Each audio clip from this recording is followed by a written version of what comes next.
All right, good afternoon, ladies and gentlemen. Good afternoon. Good afternoon. Today I'm going to be presenting on formative assessments based on the recent feedback that I received from a survey that you've taken. Professional development, you wanted formative assessments as your top priority. So today I want to go over some formative assessments that you can use in your classrooms and when you can implement them. Okay? To begin today, I would like you to complete a little icebreaker with your partner, and it's called 5 Things in Common. With your partner, you're going to identify 5 things that you share in common. So that way, because we're going to be doing a lot of group work today, you feel comfortable right away and you get to know each other. Okay. So why don't we take about 2 to 3 minutes and you can discuss some things that you share in common. Okay. Well, I would say, let's make a list of 5. Okay. I would say we're both teachers. Both teachers, correct. So that would We be have number that in 1. common, yes. Both teachers. How about that we love reading? Okay, we both love reading. Do you have a favorite genre or anything that you like to read? I actually history? prefer history. Okay, as I like history too. I'm yes. actually a history major. Yes. What else? Do you do anything outdoorsy? Well, I enjoy the beach and I do some bicycle riding. I love the outdoors. I like the much. beach as well. Yeah, So okay. maybe right beach and okay. relaxing. Very good.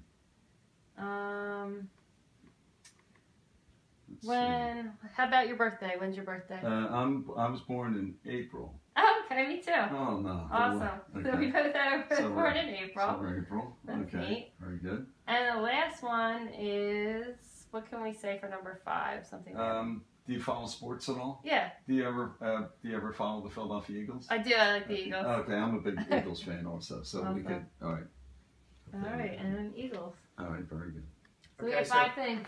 Great, so it sounds like everyone had a chance to share with a partner. Is there anyone that would like to volunteer any one thing that you shared in common? Sure. We both shared that we both love reading and we both enjoy history. Oh, very good. And are you both reading teachers? I'm a reading interventionist. Okay. And I'm language arts. Okay, great. And it was Jim and Lindsay, right? Yeah. Yes. Very nice, very nice. Okay. Well, good. So that's a little icebreaker. Today's agenda is our icebreaker. I'm just going to introduce who I am and my role in the district. Mm-hmm. We're going to do a KWL chart, and I'll explain what that is. Okay. We're going to define what a formative assessment is. We're going to go over some classroom vignettes, reading and sharing, a couple situations that we're going to look at. We're going to watch a few videos and then have a discussion. Okay. We're going to look at some formative assessments in the classroom, some ways to implement technology in formative assessments, and then just a couple thoughts to wrap this up. Very good. Okay, so I'm Mr. Downey. My background, I went to Westchester University where I received a Bachelor of Science English degree. Yes. And I'm currently going for my Master's of Reading through Rowan University. In the district, I'm a reading interventionist and I serve our students through the 6th, 7th, and 8th grade. So what do you already know about formative assessments? Right now, I just want you to reflect on your own knowledge, and we're going to do a KWL chart, which is a type of formative assessment. The K stands for what you know already. Okay. The W stands for what you want to know. And by the end of this presentation, I hope that you will have learned something about formative assessments. So I'll give you 1 or 2 minutes to write down one thing you know, and then one thing you want to know.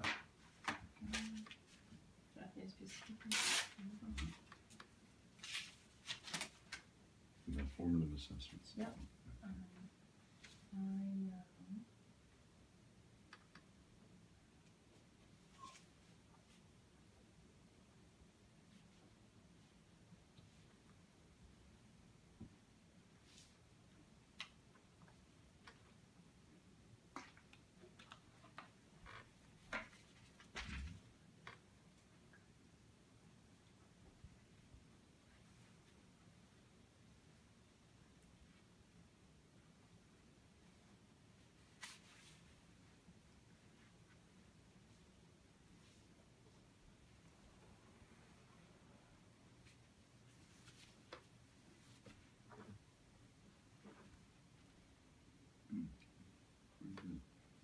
Are we just doing the K or the W today? You could do the K and the W for what you want to know if you have a What I question. want to know. Okay. Sure. One thing you would like to know.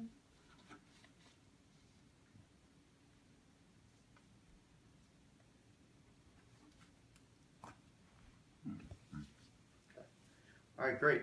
So what's something that we know about a formative assessment, or when you hear the word assessment? Well, I write down that I know that formative assessments, they help teachers know what students have learned in a lesson. Okay. So it just could be a quick checking for understanding. Great. Good. And Jim, is there anything that you would like to know I about? would like to know, Formative sure. How to use them and when to use them. Awesome. That is a perfect question. And today I'm going to try my best to give you some examples and to show you how to use formative assessments. Great. All right. So let's just go over what exactly a formative assessment is. From Mohammed Tariq, who is a English professor and he's a researcher, he says that a formative classroom assessment is defined as the planned, purposeful process of adopting different techniques, providing feedback and reports in order to stimulate learning of students and practice of teachers in the classroom. So again, we see words like provide feedback, to report in what they know, and to stimulate the learning of students. Okay? The process of formative classroom assessments involve continuous systematic techniques. So that's what I'm going to show you today, some strategies, actions, activities, behaviors, attitude, and skills of teachers for achieving purposes. Simply, it is the process of gathering information pertinent to students and teachers to facilitate learning and teaching activities in the classroom. Okay. So what I would like to do now is we're going to look at 4 situations.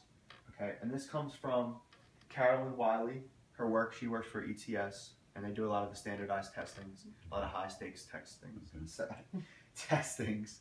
Okay, and we're going to look at 4 strategies: thumbs up, thumbs down, structured pair work, district developed assessments, and classroom quizzes. And then with a partner, you're going to discuss whether you think it's a formative assessment or not. Okay.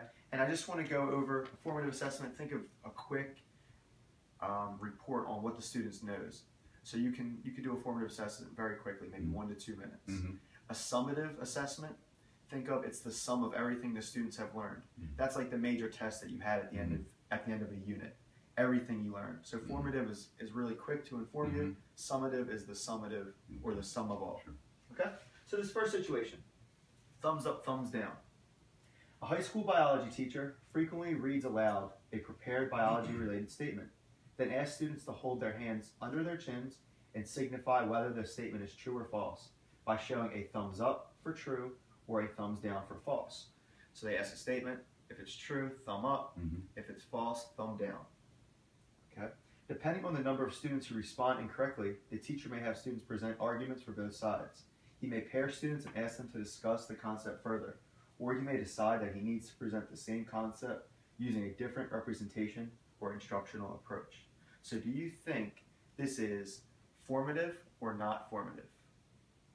I think because of the quick response, it would be considered formative. I agree. I think this is formative. That way the teacher, he can look around They and have see it. everybody in the classroom Right. who gets it, who doesn't. Yes. So Jim, what was your I response? I consider it formative because Okay. of the quick response with the thumb up.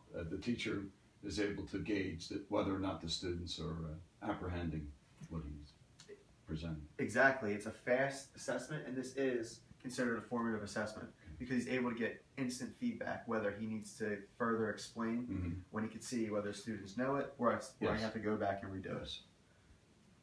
Okay? Structured pair work, and this is kind of what we're doing now.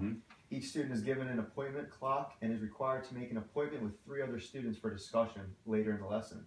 Once all the appointments have been made, the teacher begins the lesson, providing information and posing questions that require high-order thinking about the information.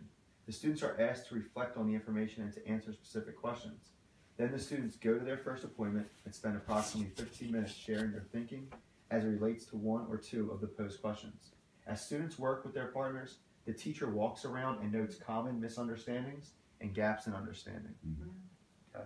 Interesting. I think that this would be a formative assessment just because the students are going to different students and talking about the 2 questions. Right. So say if the students were just paired with the same partner for all 4 questions, Yes. if one student was higher than the other student, maybe the teacher couldn't really gauge who knows what in that situation. Yes. So I think by going to different partners, they have a better opportunity to, share their thoughts, and the teacher can see how they interact with each other. I agree. Yeah, I think we agree it's formative. Formative. Yeah. Yes. You're correct. Yeah. And the students are getting to discuss, and instead of the teacher calling on every group, the teacher walks around the classroom and listens in. Yes. So he or she is able to monitor what they do know or what she needs to go back and reteach. Yes. Very good. Okay.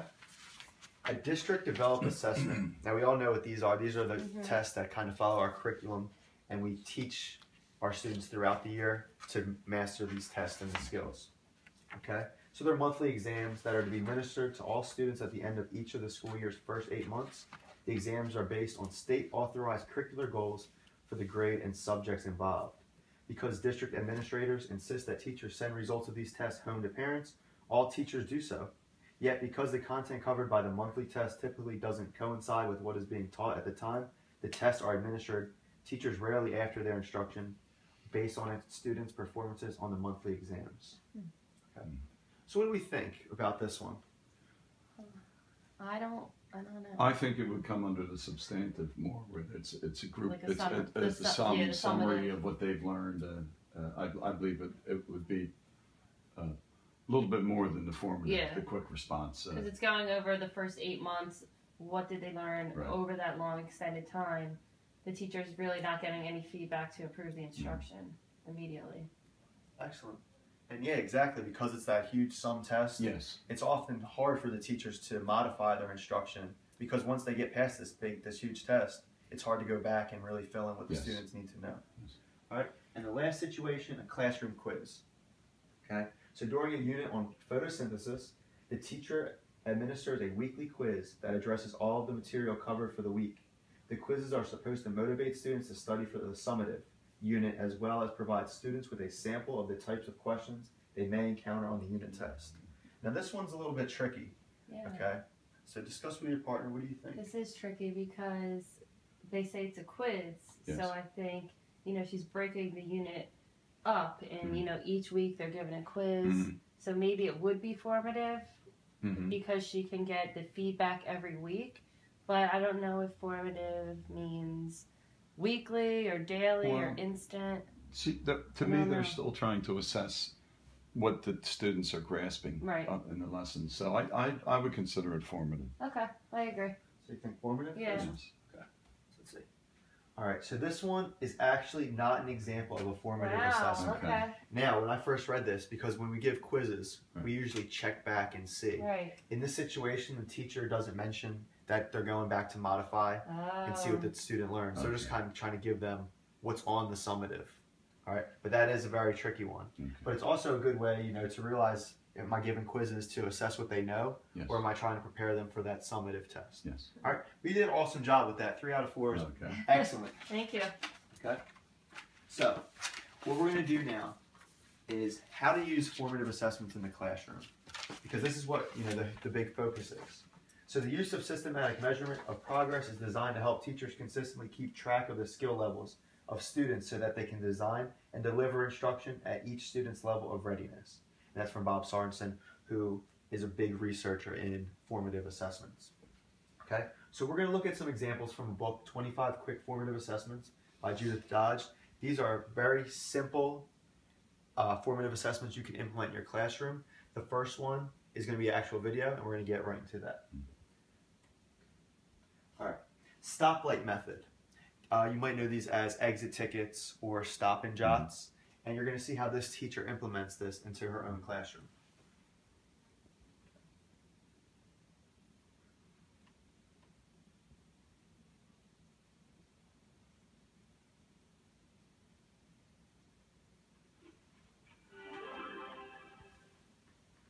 One way that I like to collect formative assessments is using my end of class stoplight method. Before you leave, I'm going to quickly give you a sticky note. I want you to either write one of these 3 things. Students use a post-it note to, first of all, write either what they learned and post it on the green light, what questions they considered, posted on the yellow light. Did you consider an idea, a question? Or you're going to tell me what you considered. And oftentimes the most important, if anything stopped their learning during class, and put that on the red light.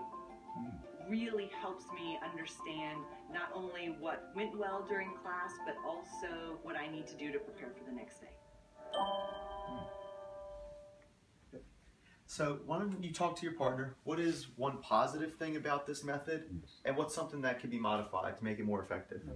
Well, I really like that, you know, she made all students participate. Yes. So she didn't just hear what one student learned. Yes. She heard from what every student learned, and by having a post-it note, I didn't see them write their name on it. Right. So it was kind of like anonymous, that Yes. if they feel like, you know, like maybe I didn't get it, they felt okay to No put it on the pressure. red. Right.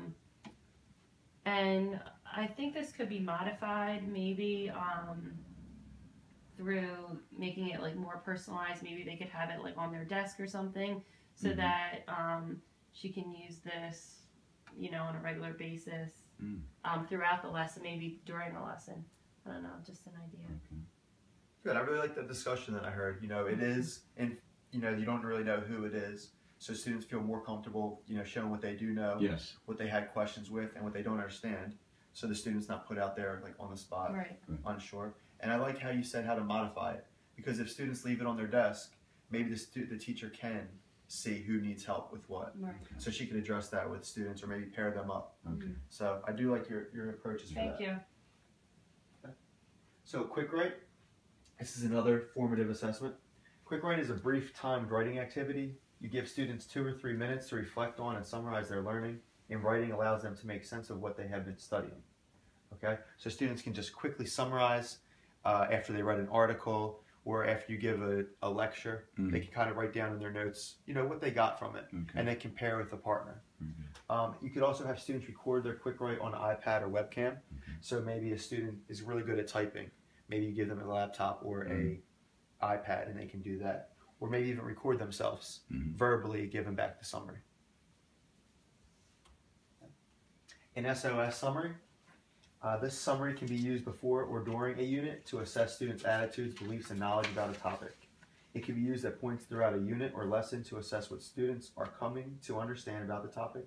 And it can be used at the end of a unit to see if the attitudes and beliefs have been influenced or changed as a result of new learning. All right, so this is another great way of before, during, and after assessment that you could use in many instances. And it's very similar to a Quick Write. Dry erase boards, which are one of my favorites. You know, these are easy. You get a marker. Students really enjoy this. They're easy to use during discussions and reviews, and it is an opportunity for students to participate with little pressure. So students are able to just write down and then hold up their answer, sort of like the thumb up, thumb down, and the teacher just see everybody's results instead of, you know, going to each student or having to call each student out. And there's less pressure because, you know, everyone's holding up at the same time, so everyone feels pretty much comfortable giving their answer. Okay. My top 10 list. This is a fun one to do, especially in language arts. Okay, if you're doing character reviews or you just read a story, so you can describe the top 10 things you need to know about this character.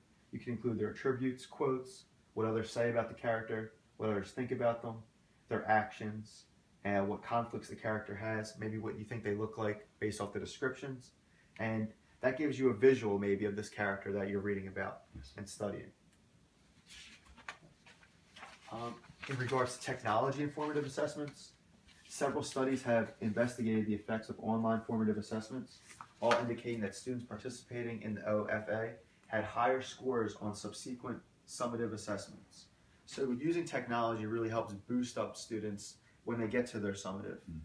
Okay, and these are things like blog summaries, making podcasts or videos, new literacies where you're reading text on the computer, where you're able to highlight or bold words as you go, web quests, which are interactive, they're almost discovering things, and then social media like Twitter. You could go on there and there's a lot of good resources for students where they can even do like a 140 character tweet maybe about something they learned or summarized. All right, that is the end of the presentation. Now what I would like you to do is go back to your question that you had in the beginning of the lecture, or the beginning of the professional development, and just write down something that you learned. So did I answer your question? And if not, we can have a discussion after. Very good. Thank you.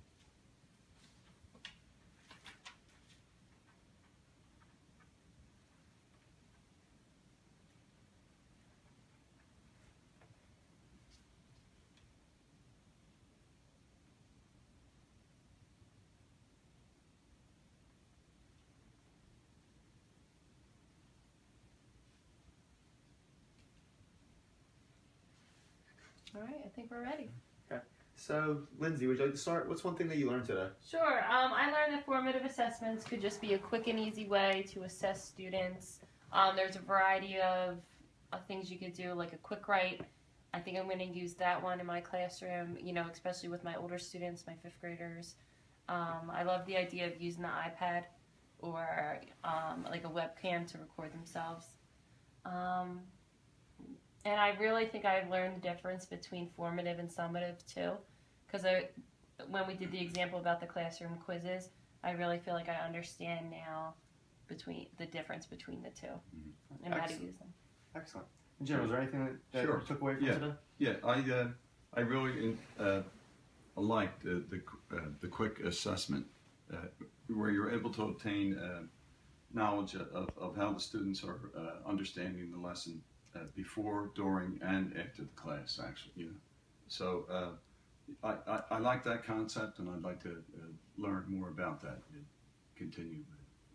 Right. Yeah, definitely. Excellent. Yeah, and you said it the best. Before, during, and after, you're constantly monitoring. Yes. How they come in, how are they doing during the lesson, and then at the very end. At the end. All right. So I just want to say thank you. You were a great audience, everyone. Oh, thank you, Mr. You Dan. did an excellent job. And I have an evaluation form for you to do after this presentation. Certainly. Thank you very much. Thank you. Thank you very much. Thank you.